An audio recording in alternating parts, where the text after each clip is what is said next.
pag-aalaga at pagmamahal sa pagitan ng dalawa. Si lalaki, 28 anyos, inaalagaan ang isang 64 anyos na lola. Nariyang pinupunasan niya ang likod nito, sinasamahan sa mall at sa tabing dagat. At kumakain din sa labas. Pero hindi sila mag-ina, maglola o kahit magbiyenan pa. Katunayan, magkatabi rin silang natutulog sa kama, nagsusubuan kapag kumakain, at nagpi-PDA o Public Display of Affection pa. At kamakailan, nag-celebrate pa sila ng kanilang first anniversary. Opo, magjowa sila. At dahil mahigit sa kalahati ang edad ni Lola sa kanyang nobyo, gumana agad ang makakating dila. Si lalaki di umano may ibang habol sa jowa niyang Lola. Mimira lang daw ako. Tinatanong nila kung magkano daw lagi allowance ko kay Connie. Habang si Lola naman, ginayuma raw si lalaki. May mga nagsasabi talaga na ginayuma ko si Reynaldo. Umabot pa nga sa punto na si lalaki hinagisan ng asin ng kamag-anak nito sa paniniwalang ito raw ang magpapawalang bisa sa di umano ginamit sa kanyang gayuma ni Lola. Nasasaktan din ako doon May talab ba ang asin sa tamis at asim ng kanilang pag-ibig?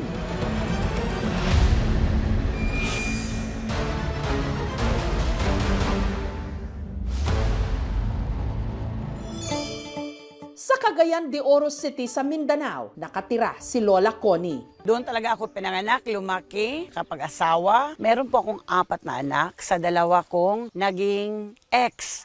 Sa pangatlong pagkakataon, tumibok daw ang kanyang puso nung nakilala niya ang mister niyang si Bobby. Tinanggap niya yung 4 na anak ko at pinahinto po niya ako sa pagtrabaho. Tinataguyod niya talaga kami as a family.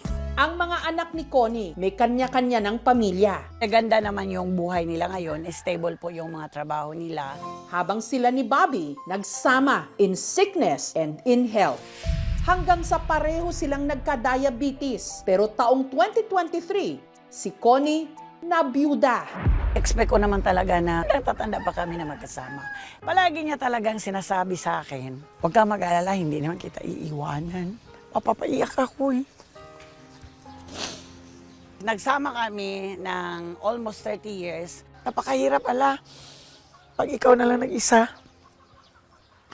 Ang kalungkutan, idinaan ni Connie sa pagtitiktok. I-unbox na natin Hanggang sa isa nilang TikTok live, kasama ang kanyang mga amiga, may umagaw ng kanyang atensyon. Bata, tapos ano naman, ang bait naman niya. Kikipag-usap siya sa amin. Ang tinutukoy ni Connie, ang 28 anyos mula sa Tanza sa Cavite na si Reynald, na aminadong laki sa hirap. Bitsisiyan ko, hindi ko tinapos yung pag-aaral. Mahirap ang buhay pag wala kang pinag-aralan. Inuusgahan ka ng mga tao. Para mabuhay na masukan siyang staff sa isang resort, sumideline din bilang kargador sa palengke. Sa isang buwan, kumikita po ako ng almost 15K. Gaya raw ni Connie, ilang beses na ring tumibok ang puso ni Reynald. Yung una ko naging girlfriend 20 years old. Pero ang kanya raw nobya na in love sa kanyang tropa. Nagpaubayan na ako. Hanggang itinaga raw niya sa bato na ang susunod niyang mamahalin yung matured pagdating sa pag-ibig. Pag mas may edad, doon magbibigay ng halaga yung bawat effort na ginagawa mo sa kanila. Hanggang sa muli niyang sinubukang umibig. 40 years old, 20 years old na ako noon. Tapos yung hanggang sa nanawa na siya, yung pinaubayan niya na rin ako sa iba. 51 years old, hingi siya ng hingi ng pera. Parang piniperahan ako ng gano'n. Nakakilala ulit ako ng 67 years old, pero LDR lang kami, kita-kita lang kami. Nag-cheat. At kung kailan daw pasuko na ang puso ni Reynald, Saka naman daw siya napadpad sa TikTok live ni Connie. Nasa yellow basket ko po. Naaliw ako sa kanya sa pananalita niya. Habang lumilipas yung oras, parang nahulog na yung loob ko sa kanya. Niloko na niya ako. Sabi niya, crush kita. Eh di sabi ko, walang iya ka. Ang bata-bata mo. Yung totoo, Connie. Talagang kinilig ako. Ang tingin ko naman sa kanya, hindi naman siya nagbibiro. Hindi ko naman sasabihin na pangit ako kasi kamukha ko pa si Rosana Roses eh. Mabait siya tignan, tapos maharot, bagang prangka siya magsalita. Palagi na niya akong tinatawagan. Araw at saka gabi na tawag niya, aabot po ng 17 hours. Hindi ko naranasan sa 64 years old ako na may magsabi na, kumain ka na ba? Saan ka ba ngayon? Anong ulam mo? Alam mo ba, niludan niya ako. Ako naman, si matanda naman, sabi naman, wow! Ang sarap, may luder ako. Gwapo pa, bata pa.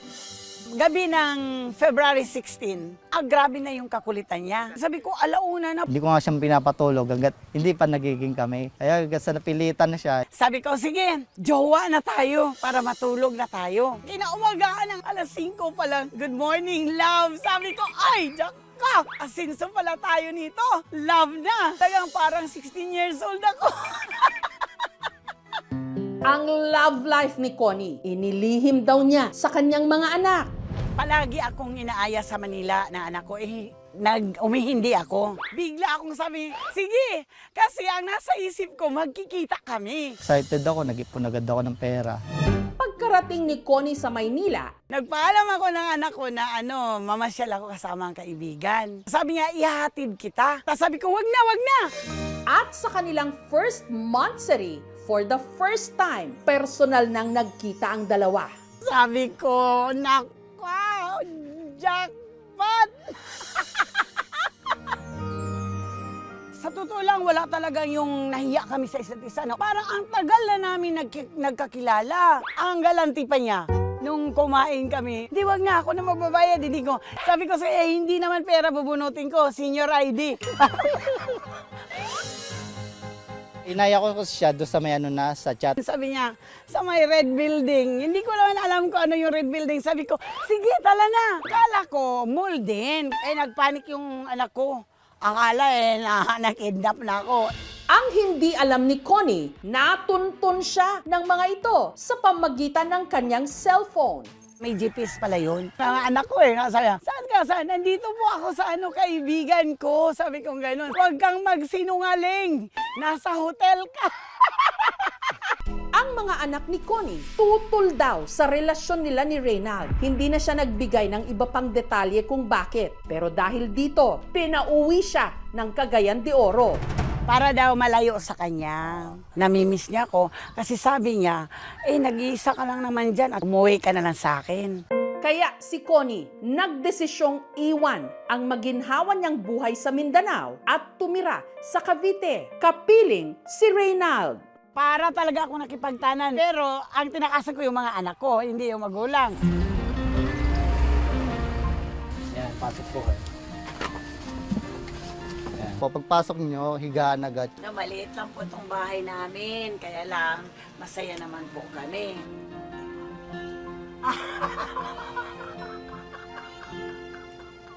Ang tawagan po namin ay Yam. Ang ibig sabihin nun ay, you are mine. Akala ko yam na yummy. Ako yung baby niya.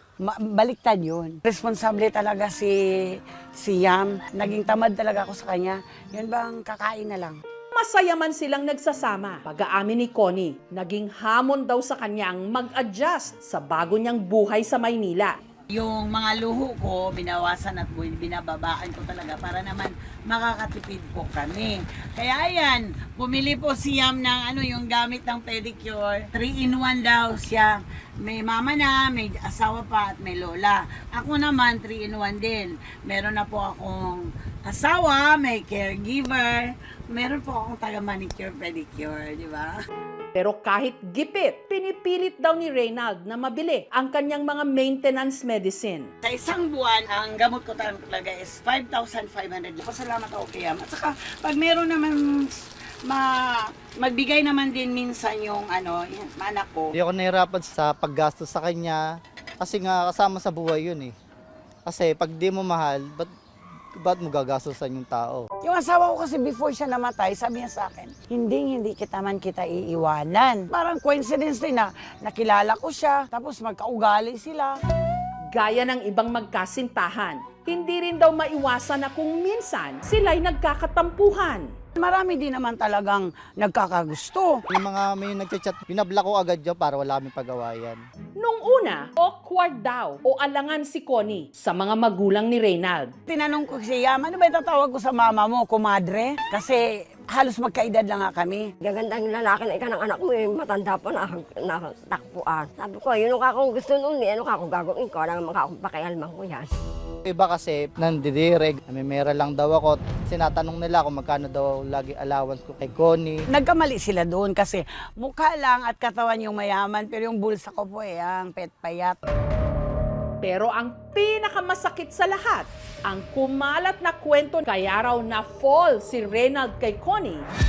Mga nagsasabi talaga na ginayuma ko si Reynald. Nasasaktan din ako doon Umabot pa nga raw sa punto na si Reynald sinabuyan ng asin ng kanyang mga kamag-anak sa paniniwalang baka yon ang magpapawala sa di umano bisa ng gayuma ni Connie.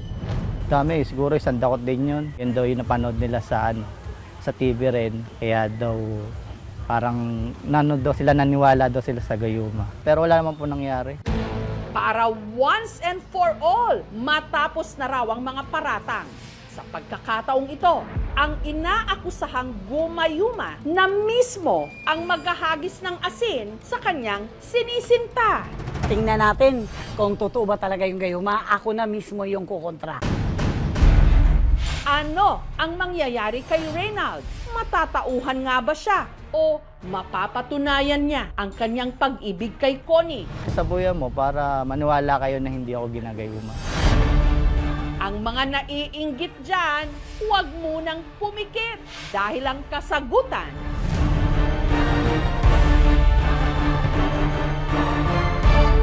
susunod na. O, tumalabang!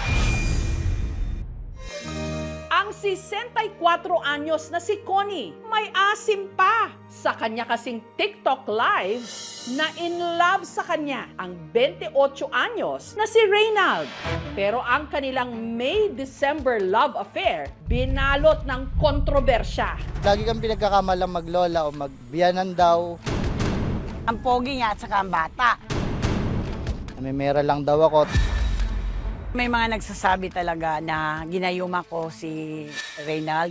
Kaya para pabulaanan ang mga haka-hakang ginayuma ni Connie si Reynald, si Connie na raw mismo ngayon ang magsasaboy ng asin sa kanyang nobyo.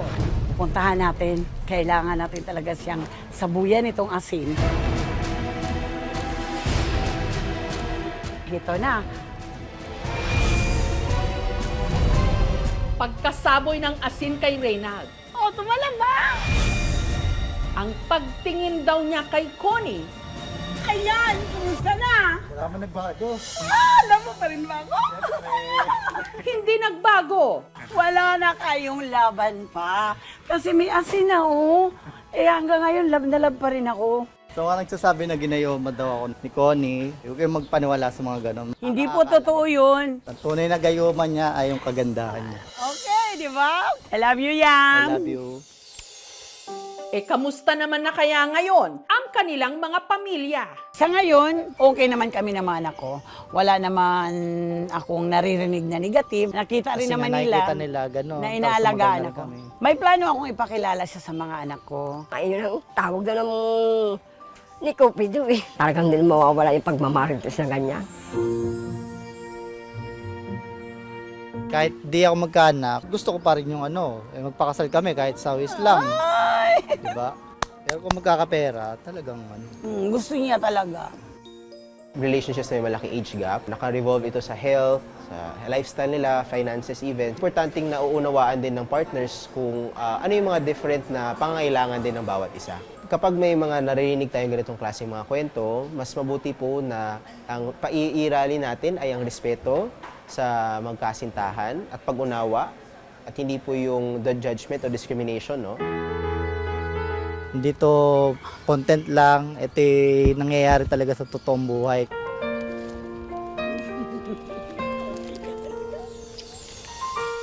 Mamahalin kita hanggat kaya ko. Hanggat kaya kong magtrabaho, magsumikap.